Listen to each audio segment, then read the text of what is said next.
conversation on environment, climate change, and biodiversity, a Pearl of Africa for future generations. And that's the question we're asking. The purpose of this seminar is to highlight the youth perspectives on how climate change and environmental degradation will affect them and what needs to be done by stakeholders to protect and increase sustainable benefits from the country's biodiversity. The global climate strike was started by Greta Thunberg in Sweden in 2018 to try and commit the older generation to lead more sustainable lives in order to preserve the planet. I hope that today's discussion can lead to stronger collaboration between decision makers and the youth in Uganda around how to preserve the Pearl of Africa for future generations. I am from Kampala, a capital of a country that has one of the fastest changing climates in the world. Historically, the continent of Africa is responsible for only 3% of global emissions, and yet Africans are already suffering some of the most brutal impacts fueled by the climate crisis. Rapidly intensifying hurricanes, devastating floods, and withering droughts. But like many countries in Africa, Uganda is not only dealing with the climate crisis, it is also facing an ecological crisis. Uganda is one of Africa's richest countries in biodiversity in the form of forests, wetlands, rangelands, lakes, and rivers.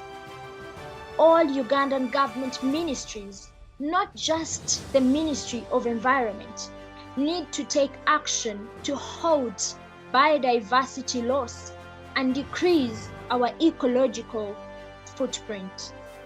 Human activity is destabilizing the climate and accelerating the collapse of ecosystems.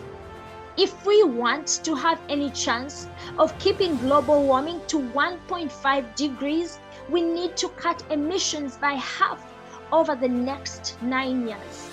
Let me make it very, very clear for all of you. Stop investing in fossil fuels because they are killing all of us. Stop destroying nature because when we destroy nature, we destroy ourselves. Start treating the climate crisis like a crisis. That is the only way we will be able to get justice. Nordic countries are widely known to be staunch defenders of human rights, democracy, and the rule of law.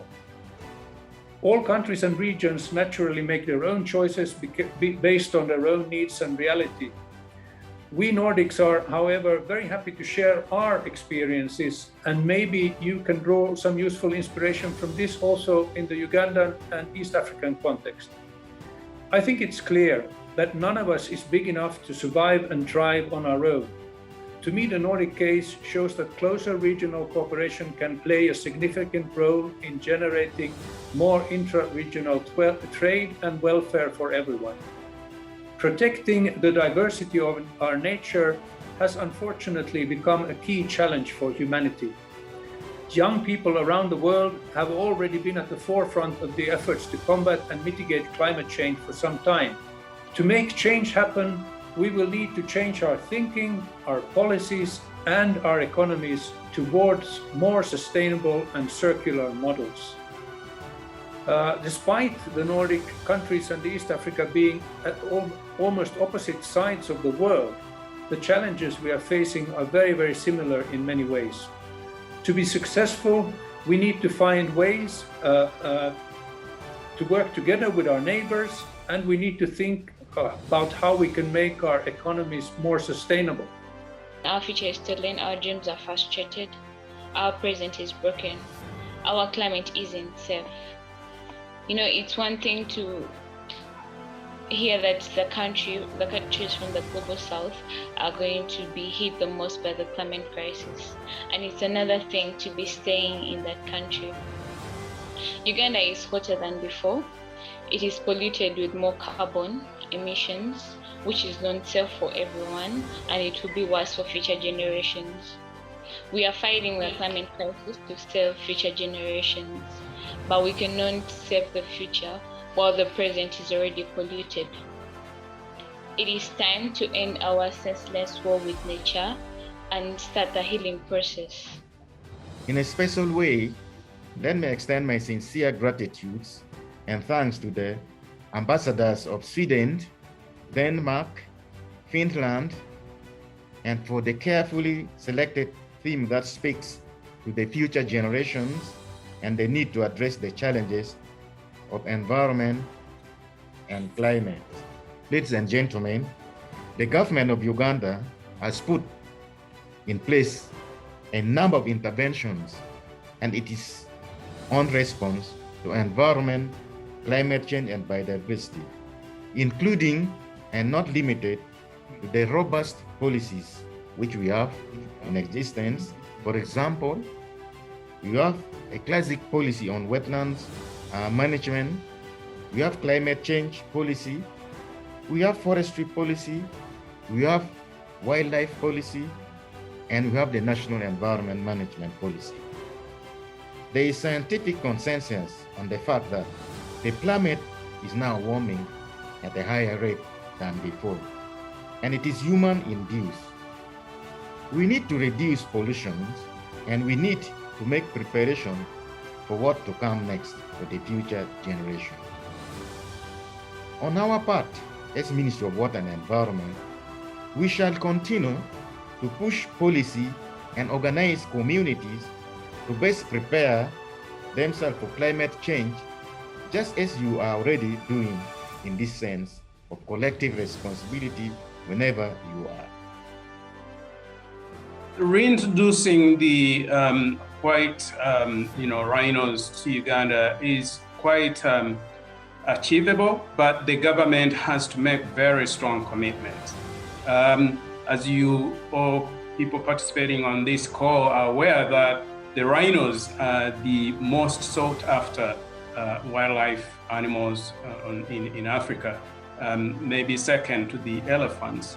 And that means that we have to be up to our game in terms of ensuring robust law enforcement so that we don't create a precedence for losing even other species that may not have been in the the domain for the illegal wildlife traffickers. So that's really a big challenge, and would require that we have the the space available, the geographical space where rhinos are able to survive, reproduce, and produce numbers that are stable. And the government must commit enough resources if we are to achieve that particular aspiration. Even when you look at the budget framework paper, you see that conservation is lost either in tourism or agriculture or water and environment. There is no clear and explicit line that is really speaking to conservation. No, let me just say thank you very much for joining us today to celebrate our Nordic National Day. As has been highlighted today, Uganda is one of the most vulnerable countries when it comes to climate change. Uganda has fantastic natural wonders that needs protection, such as Bugoma Rainforest and Murchison Falls and its many natural parks. The continued impact of climate change and environmental degradation will immensely affect the youth of Uganda. Young Ugandans need to become more involved in policy and decision makings, as they have the capacity to demand change in policies. And also heard call for the Nordic countries to do better, even though I do think we are not doing too bad, but we need to listen even more. I want to thank Collins from the Director for Environmental Affairs at the Ministry of Water for setting out Uganda's priorities to protect the environment. The job at hand is immense. More needs to be done.